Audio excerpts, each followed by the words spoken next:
На Кавказском инвестиционном форуме в Минеральных водах сегодня заключительный день. Деловое общение продолжается, но уже подводятся первые итоги. Ключевым событием станет посещение экспозиции регионов председателем правительства Российской Федерации Михаилом Мишустиным. В течение 3 дней на форуме побывало свыше 6 тысяч человек. Программа мероприятия предусматривала подписание соглашений с ведущими российскими компаниями, встречи с партнерами и установление новых экономических связей. В рамках форума республика подписала ряд соглашений. Эксперты сходятся во мнении, что форум стал успешным по привлечению инвестиций в самых разных сферах. Производители Северокавказского федерального округа в течение 5 лет инвестируют 20,5 миллиарда рублей в проекты в сферах садоводства и выращивания ягод. Ведется работа по расширению инфраструктуры плодохранилищ. В ближайшие 5-6 лет на Северном Кавказе ожидается ввод мощностей хранения совокупным объемом 254 тысячи тонн в год и инвестициями около 39 миллиардов рублей. Госдума планирует рассмотреть в первом чтении ряд законопроектов, направленных на борьбу с кибермошенниками. Законопроект предусматривает дополнение статьи 187 УК РФ «Неправомерный оборот средств платежей» новыми положениями. Согласно инициативе, к уголовной ответственности будут привлекаться лица, которые в том числе из корыстных побуждений способствуют кибермошенникам в выводе через электронные средства платежа похищенных у людей денег. За совершение таких преступлений будет грозить вплоть до 6 лет лишения свободы со штрафом до 1 миллиона рублей.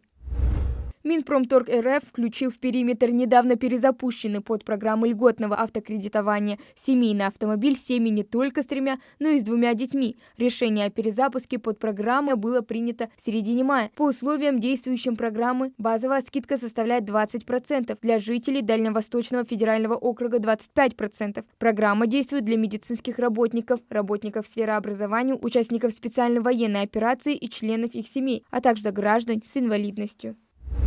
Более 3000 выпускников сегодня сдавали в республике единый государственный экзамен по математике базового и профильного уровней. В Ингушетии действовали 11 пунктов проведения экзамена. Кампания должна пройти прозрачно. Об этом ранее говорил глава республики на совещании с директорами школ. Математика – обязательный учебный предмет для получения аттестата о среднем общем образовании. Профильный уровень сдают выпускники, поступающие в вузы. Для остальных выпускников проводится ЕГЭ по математике базового уровня. Минимальный балл, установленный на ЕГЭ по профильной математике, составляет 27 баллов. ЕГЭ по базовой математике оценивается по 5-бальной системе. Для получения аттестата участнику экзамена необходимо набрать не менее 3 баллов. Пересдать математику на базовом или профильном уровне можно в резервные сроки 20 и 23 июня. В рамках просветительского проекта Русского географического общества Ингушское региональное отделение совместно с кафедрой географии и БЖД 28 мая в Ингушском государственном университете пройдет увлекательное практическое занятие, в ходе которого участники смогут освоить азы туристического проектирования. Мастер-класс проводится с привлечением ведущих туроператоров Ингушетии, гидов и экспертов в сфере туризма. Просветительский проект «Неурок географии» направлен на популяризацию географических знаний и повышение интереса географии России. В 2025 году проект пройдет в 2 этапа – с 26 мая по 1 июня и с 15 по 21 сентября на тему «Путешествуй и открывай», что позволит участникам получить знания, развить навыки для успешных путешествий и в полном объеме погрузиться в исследования собственного региона и всей страны.